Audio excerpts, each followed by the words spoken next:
Hi, Gary Cruz with GaryCruz.com. If you're interested in seeing a comparison of the Blue Compass microphone arm against the Rode PSA1, then watch this video.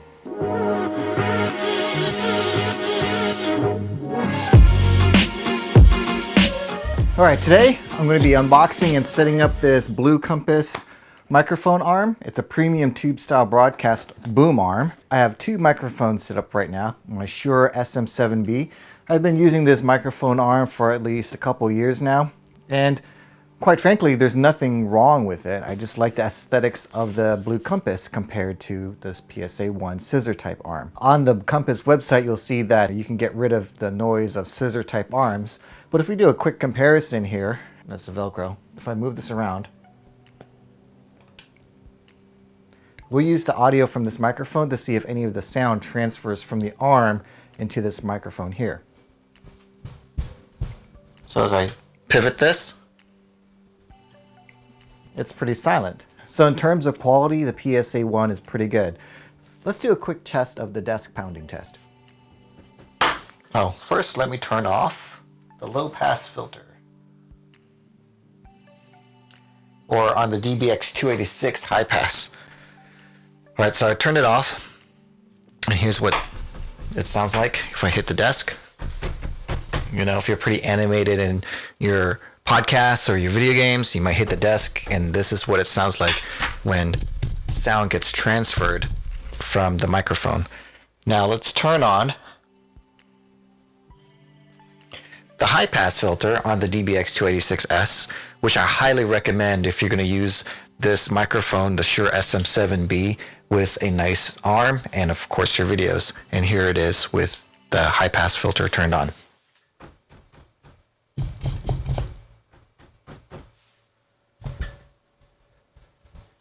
You have some Velcro strips that hold down the XLR cable, whereas the Compass has a built-in channel to route the cable. So let's go ahead and unbox this. It's a pretty long box. Some styrofoam. So everything comes nicely packaged in this styrofoam case here. We've got the base clamp, C-clamp, and then we have the microphone fully extended. So here's the clamp itself. So from what I've read, the clamp and arm is made of aluminum. If I want to roll this out fully extended, let me just extend this all the way. Actually, I don't need to, because if you just kind of measure it against this threading here, we'll take a ruler. So if you're interested in the clearance, we've got about almost 3 inches of clearance, or the metric system, about 7 centimeters. So if we take a look at this, I'll take a photo. So here it is. It's fully extended. If we can loosen this up a bit and bend it, so like this. You can see the natural tendency is to revert to the extended state. Today the solution is better than ever with ThighMaster Vibrato. You just put it between your knees and squeeze. But let's go ahead and get this on my desk and put the microphone on, and then we'll test the tension. First we'll attach the C-clamp. Here's a video from this angle. You can see that it has, the Rode extends out just a little bit more, only because I didn't put it against the desk all the way. And here's what it looks like underneath. Okay. And I'm curious if this microphone slot would fit into that hole. Let's try that out.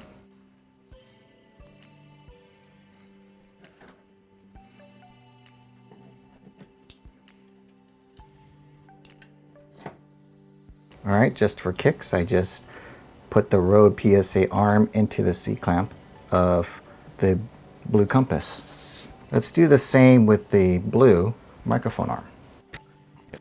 Okay, here's the Blue microphone arm.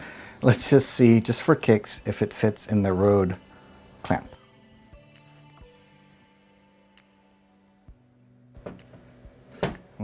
It does. And it's pretty smooth, although it's odd that it's a different brand clamp, but it does fit, so it looks like it's the same size. All right, let's put in the proper C-clamp. I'm just adjusting the tension here, and it seems like there's some pretty good tension springs inside. Okay, so even though I stopped it there, we'll see how that goes.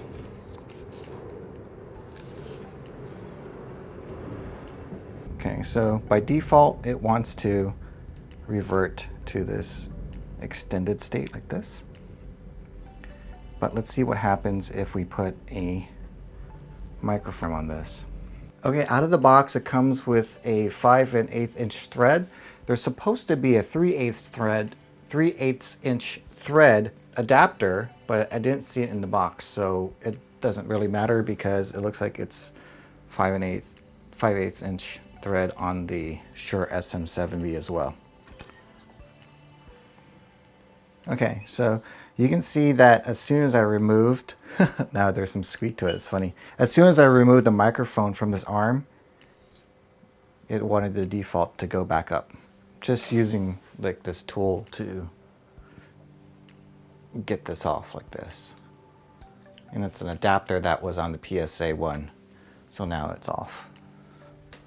The blue microphone arm supports up to 2.4 pounds. Oops. I liked how it doesn't have to use an adapter compared to the Rode PSA1. This just screws right on. I took this adapter off the PSA1 here.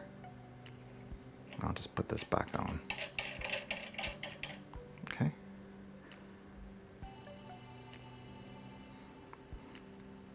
Now let's get the cable on.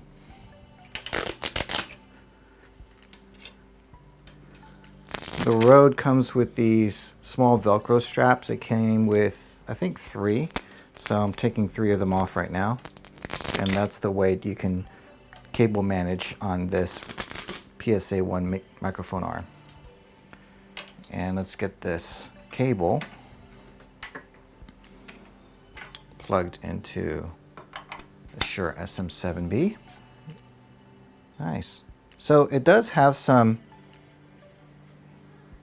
tension that can remember the spots. It doesn't look like there is some kickback or spring kickback. Okay, let's go ahead and continue to route the cable. Here there are some snaps. And that snaps in there. There's another snap here. And a third snap in here. So it's nice that they have a built-in channel to route the cable. And there's 3 more snaps on the back. Let's go ahead and get those open. 1, 2, and 3.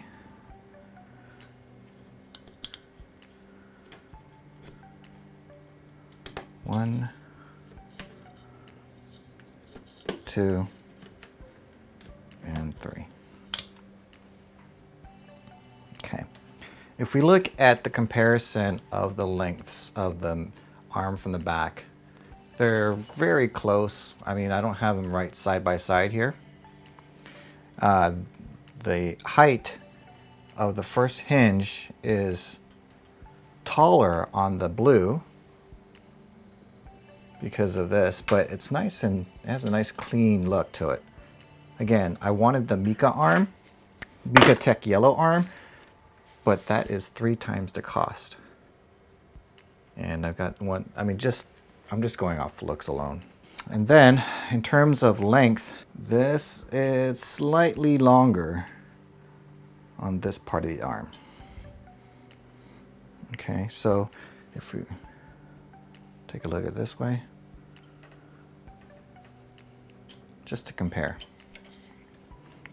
Let's put these straight up like this. And here is where you can see the difference in height. And that matters if you want to have clearance for the monitor. Right there. So Okay, so you can see this does have some spring back, and now you can hear the squeaking of it. It never squeaked with the microphone on, just as a heads up. This arm is actually pretty slick. I like it so far. It does have a nice tactile feel to it. Let's see if it's transferring any noise.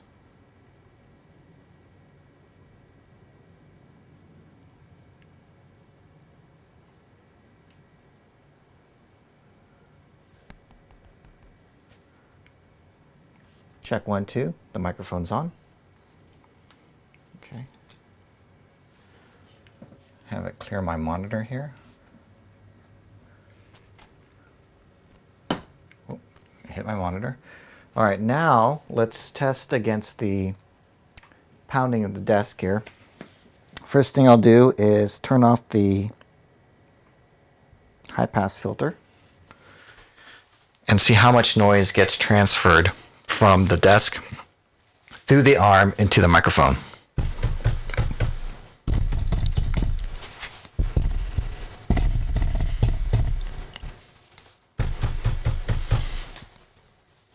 Let's turn on the high pass filter again.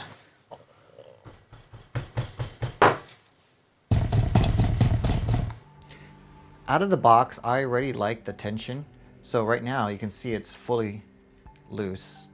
So that's fully loose. If I go down here and tighten it a bit.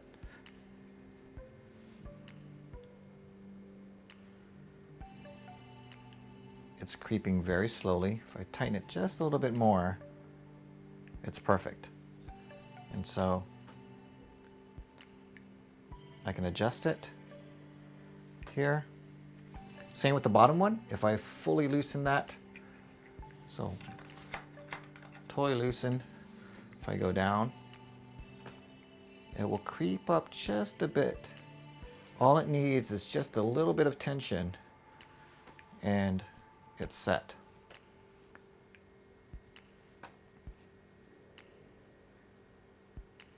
Same with this. If I loosen this, fully loose, you can see there's a little bit of play there. If I tighten this, you should just be able to leave it where you need it to, with the right amount of tension.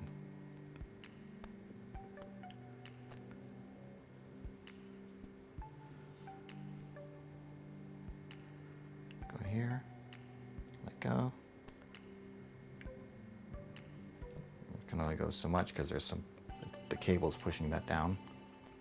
But from here, if I let go, it stays, which is pretty nice. And the advantage of the Rode PSA1 is that there is no tension that you need to adjust. You let go and it stays, right? And I'm only leaving this pop arm here only because it needs enough weight to keep that tension. So in terms of a scissor arm and the least amount of hassle, you'll get that out of the PSA1. With the blue, you'll just need to adjust it accordingly, but it looks like once you have the settings dialed in, you don't have to worry about it.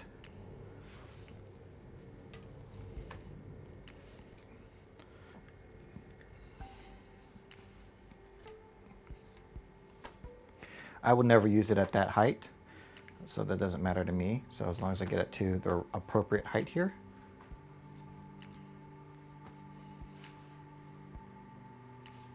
There we go. So far, so good. This concludes the unboxing and initial setup of the Blue Compass arm and a comparison against the Rode PSA1 microphone arm. I have no real complaints with the PS1, maybe against the name itself, PSA1 microphone arm. I don't really have any complaints with it because I've used it for so many years. In fact, I have two. The other one is holding a shotgun microphone.